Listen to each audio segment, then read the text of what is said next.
নিদিওঁ কিন্তু যাৰ ছিংগল ইঞ্জিন আছে তেওঁলোকে যদি ডাবল ইঞ্জিন কৰিব খোজে চৰকাৰে তেওঁলোকক 10 লাখ টকা দিব তাৰ 75% আমি সাবসিডি হিচাপত দিম 25% আমি লোন হিচাপত দিম আৰু তেওঁলোকে যদি প্ৰয়োজন হয় তেওঁলোকে বিচাৰে ছিংগল ইঞ্জিনখিনি মেৰাইন ইঞ্জিনলৈকে তেওঁলোকে কনভাৰ্ট কৰিব পাৰিব আমাৰ ইয়াতে দুখন ৰোপেক্স আছে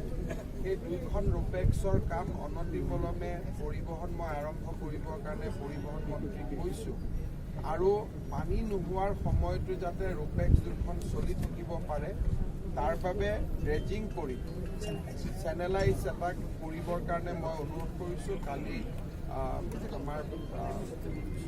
সৰ্বানন্দ সোণোৱাল ডাঙৰীয়াও কালি গুৱাহাটীত আহিব তেখেতৰ লগতো মই কথা পাতিম যাতে আমি নিমাতী আৰু কমলাবাৰীৰ মাজত এটা ড্ৰেজিং কৰিব পাৰোঁ আৰু ৰোপেক্সখন যাতে প্ৰত্যেকটো সময়তে চলি থাকিব পাৰে তাৰ লগতে এতিয়া আমাৰ চৰকাৰী ফেৰী 4খন আছে মাজুলীলৈকে আমি 2খন আৰু নতুনকৈ নিৰ্মাণ হৈ আছে অহা 15 দিনৰ ভিতৰত 2খন ফেৰী আমি আৰু পঠাম মাজুলীলৈকে নিমাতীলৈকে সৰ্বমুঠ 6খন ফেৰী হ'ব প্ৰাইভেট নাৱে কিবা কাৰণত মেৰাইন ইঞ্জিন নকৰিলেও আমি জাহাজখিনি দি বা আমাৰ চৰকাৰী জাহাজখিনি দি আমি সেৱা আগবঢ়াব পাৰিম ইয়াতে আমাৰ যিখিনি মানুহে নাওত বা জাহাজত কাম কৰে তেওঁলোকৰ স্বাস্থ্য পৰীক্ষা তেওঁলোকৰ ফিটনেছ এইবিলাকৰ ওপৰত আমি বহুত বেছি গুৰুত্ব দিব লাগিব আৰু তাৰ বিষয়ে আমি এছঅপি এটাও আমি প্ৰকাশ কৰিম বহু সময়ত এইটো অভিযোগ থাকে যে চৰকাৰী জাহাজ চলোৱাৰ টাইমিংবিলাক ভুল কৰি দিয়া হয় যাতে মানুহে নাওৰ ওপৰতে বেচিকেলি ৰেছপন্সিবল হ'ব লগা হয় আমি চৰকাৰী জাহাজ কেইখনৰ টাইমিঙো আমি ইয়াতে ঠিক কৰি দিম আৰু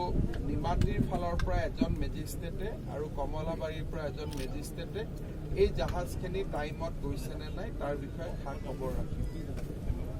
আমাৰ মাজুলীৰ দলংখনলৈও যোৱা কালিৰ পৰা বহুতখিনি কথা বতৰা সংবাদ মাধ্যমত আহিছে